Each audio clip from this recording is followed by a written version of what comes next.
warahmatullahi wabarakatuh. Selamat sore teman-teman. Selamat datang kembali di podcast Aksi Nyata dari Kamu untuk Indonesia. Barengan sama aku lagi dong, pastinya Laras Tahira yang masih ada di sini. Jadi masih podcast outside ya di Rasuna Garden. Dan tentunya kamu juga bisa menyaksikan podcast ini di beberapa platform pastinya. Bisa di Instagram, Facebook, Twitter, dan juga YouTube Partai Perindo. Semuanya di @partaiPerindo. Terus kamu juga bisa tontonin di RCTI Plus, Okezone, Sindonews, inews.id, dan juga website Partai Perindo. Yang mau dapetin voucher belanja, stay tune sampai podcast ini selesai karena kita punya totalnya Rp300.000. Ada Rp100.000 untuk masing-masing 3 orang pemenang. Caranya tinggal tulis aja quotes terbaik di kolom komentar dan jangan lupa untuk di follow Instagram kita di @partaiperindo pastinya ya. Nah, kita akan agak-agak sporty dikit nih ya sore hari ini karena kita akan ngebahas tentang eksistensi olahraga basket di Indonesia. Dan kalau nggak salah ini lagi jalan IBL kan sekarang kan, jadi pas nih kalau kita ngobrolin tentang olahraga yang satu ini. Dan kita pastinya menghadirkan tamu kita, bintang tamu kita nih, beliau ini adalah seorang mantan atlet basket ya. Jadi ya bisa dibilang ini legend lah beliau ya. Sudah ada Mas Tony Sugiharto. Halo. Nih kalau pecinta IBL pasti udah familiar ya sama Mas Tony ya. Mungkin ya. Jadi tadi sempat ngobrol karena kan aku tuh sebenarnya ngikutin basket itu, kalau kita kan tim cewek-cewek yang nontonin cowok-cowoknya aja ya. Jadi kalau nontonin teknis basketnya sih kita angkat tangan gitu loh. Nontonin IBL karena kan aku aslinya dari Bandung, dulu tuh sering banget nontonin IBL. Jadi kayaknya dulu juga udah sempat nontonin Mas Tony nih. Cuman nggak ngeh gitu ya. Dari 2009 di Hang Tuah waktu itu. Di Hang Tuah, Sumatera Selatan dulu namanya. Hang Tuah Sumsel. Sekarang udah jadi Amarta Hang Tuah. Amarta Hang Tuah. 2009 sampai 2017 ya kan, which is itu berarti dari SMA atau lulus SMA pada saat itu? Lulus SMA pindah ke Jakarta terus langsung gabung sama Hang Tuah. Gimana ceritanya? Kan kalau atlet-atlet tuh ada yang ditarik langsung sama pelatihnya, ada yang rekomendasi temen, ada yang daftar sendiri gak sih kalau ke klub basket gitu? Ada aja sih yang Ada. daftar sendiri. Nah kalau ceritanya Mas Tony gimana waktu itu? Waktu itu ada turnamen di Pekanbaru. Saya berasal dari Pekanbaru. Salah satu manajernya Hang Tuah itu ikut main di sana. Oke. Berarti jadi- dari dulu emang ekskul basket, emang udah Ya, jadi main basket lah. main di sekolah dulu basket, terus jadi di Pekanbaru tuh ada kayak Pekanbaru selection-nya lah waktu itu. Nah, kepilih di situ. Kemudian ketemu dengan manajernya Hang Tuah, waktu itu juga ikut main di sana. Terus mungkin dia ngelihat ada bakat di saya Potensi, gitu ya kan. Terus iya. dia tawarin, mau nggak ikut ke Jakarta gitu. Ikut ke Jakarta terus nanti gua kasih beasiswa full gitu, dia bilang gitu. Nah, beasiswa lagi Nah, nih kalau atlet nih. Jadi tertariknya di situ awalnya. Sama memang dulu pernah di di basket profesional di sana itu pernah Aspak disponsorin sama pemerintah daerahnya Riau gitu. Oke, Jadi lihat Aspak tuh kayaknya seru deh main di lapang gitu kan. Iya. Terus akhirnya tertarik buat ngedalamin basket. Cuman ya segitu-gitu aja sih waktu di daerah tuh. Jadi kemudian ketemu sama Bang Ferry waktu itu di manajernya Hang Tuah, ditarik lah ke Jakarta gitu. Nah terus udah izin orang tua, Dapat dapat ACC. ACC, udah berangkat. Berarti sebenarnya belum ada niatan untuk merantau ya sebelumnya? Sebetulnya ada niatan untuk merantau tapi untuk mencari ilmu aja nih Nggak gitu, basket, nggak basket. gitu. Rezekinya di situ. Tapi orang tua nggak setuju. Udah, kamu potensinya ada nih di basket, ntar jadi guru aja. Jadi kuliahnya waktu itu FKIP udah Di keterima sini, di Jakarta? Oh, di Pekanbaru? Di Pekanbaru. Oh. Udah keterima FKIP waktu itu. Itu kebetulan pas kelas 3 SMA kan. Jadi ada UMPTN yang sebelum UNPTN tuh penerimaan jalur ada jalur atlet, ada iya, beasiswa iya. gitu-gitu kan. Udah kepilih duluan tuh di situ, udah masuk, udah bayar juga gitu. Ya. Tapi karena ditawarin juga kuliah 100% di sini Lebih dibiayain, menarik. udah akhirnya berangkat. Gitu. Oh, jadi sebenarnya tertariknya tuh sama Aspak yang udah nggak ada itu ya? Tertariknya di situ awalnya. Masuknya ke Hang Tuah. Masuknya ke Hang Tuah. Dan berjalan hampir 10 tahun, 8 tahun ya? 8 tahun. 8 tahun di Iya. Hang Tuah. Waktu itu nggak kepikiran buat pindah klub? tawaran ada, cuman waktu itu nggak cocok aja sih. Bayarannya. Tawarannya nggak cocok. Akhirnya miss, terus tetap lanjut di Hang Tuah gitu. Nah, oke. Ya cukup lama ya berada di klub profesional sampai akhirnya nggak tahu nih. Ini aja ya. Kira-kira aja. Sekarang fokusnya di dunia kerja aja. Iya, benar gak? Iya, betul. Benar. Kenapa memutuskan untuk berhenti di dunia profesional basket? Kebetulan waktu itu pas Hang Tuah dibiayain sama Sumatera Selatan, Pemda Sumatera Selatan itu ada kendala di keuangan waktu itu.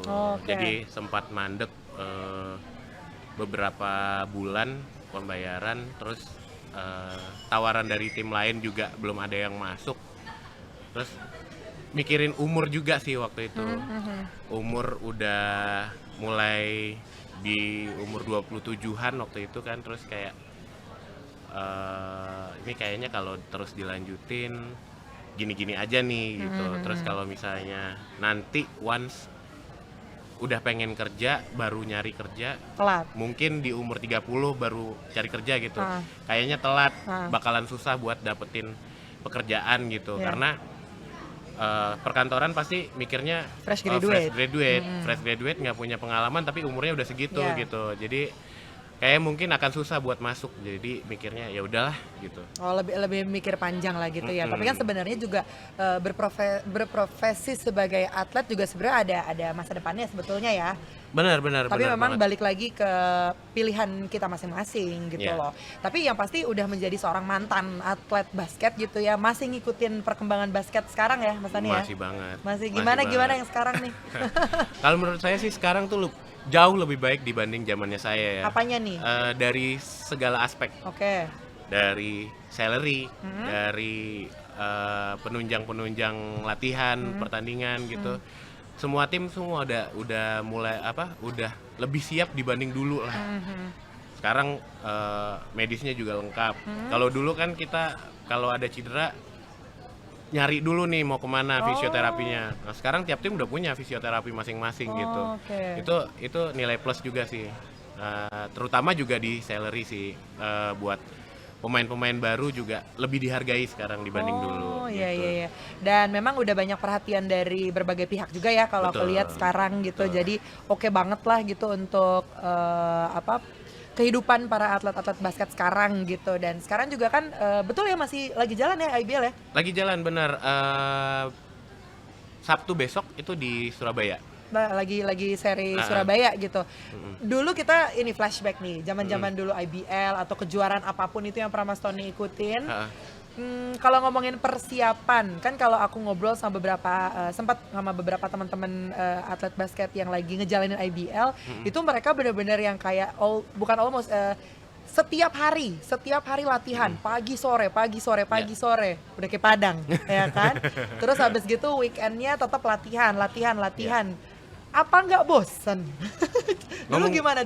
Ngomongin bosen, ada bosennya. Tapi kan soalnya passion juga kan? Passion juga bener, ya hobi yang dibayar ya kan, siapa yang nggak mau gitu kan, banyak orang yang mau gitu. Nah ketika kita di situ ternyata berat juga ya gitu. Gitu. Dulu sampai sempet ada omongan kayak ternyata susah nyari uang di Jakarta gitu. Saking beratnya ya ternyata ya. Jadi itu dulu pernah ada kita latihan itu sehari bisa hampir 9 jam. 8 atau 9 sampai 9 jam gitu. Kalau nggak salah itu pas lagi puasa ya? Jangan sedih. Dalam puasa juga ada. Seriusan. Jadi dulu yang pertama, ini yang sebelum puasa ya. Kita latihan itu start jam 7. Jam 7 itu track.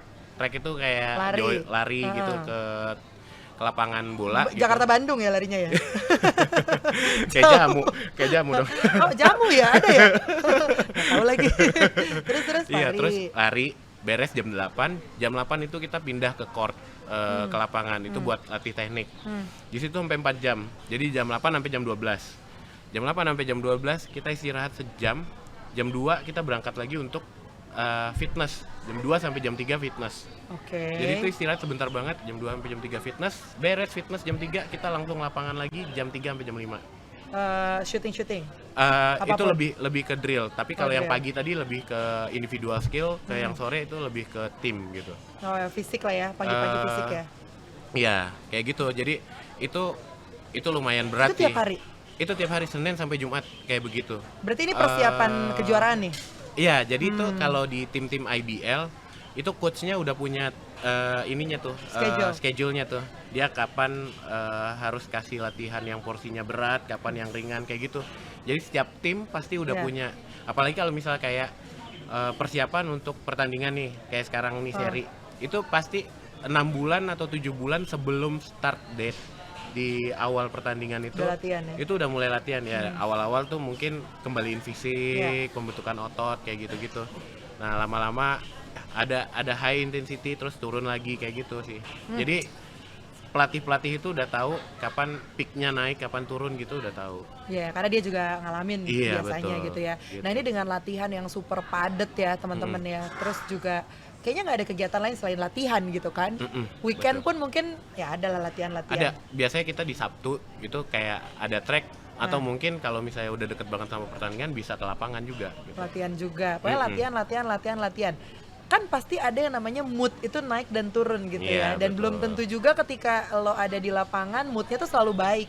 Betul, ya nggak sih? betul. Pernah ngerasa kayak aduh psikis gue kena nih gitu. Pernah nggak ada di momen itu kan secara 7 tahun di klub profesional gitu ya. Iya. Pernah nggak? Kalau ngomongin psikis sih kayaknya nggak pernah. Cuman kalau misalnya lagi bosen tuh moodian ada sih. Moody. Iya, moodian ada. Jadi gua waktu itu caranya cari kesibukan lain aja sih waktu itu ya. Hobi ya? Hobi. Terus paling doyan kuliner sih. Nah, kelihatan kalau itu.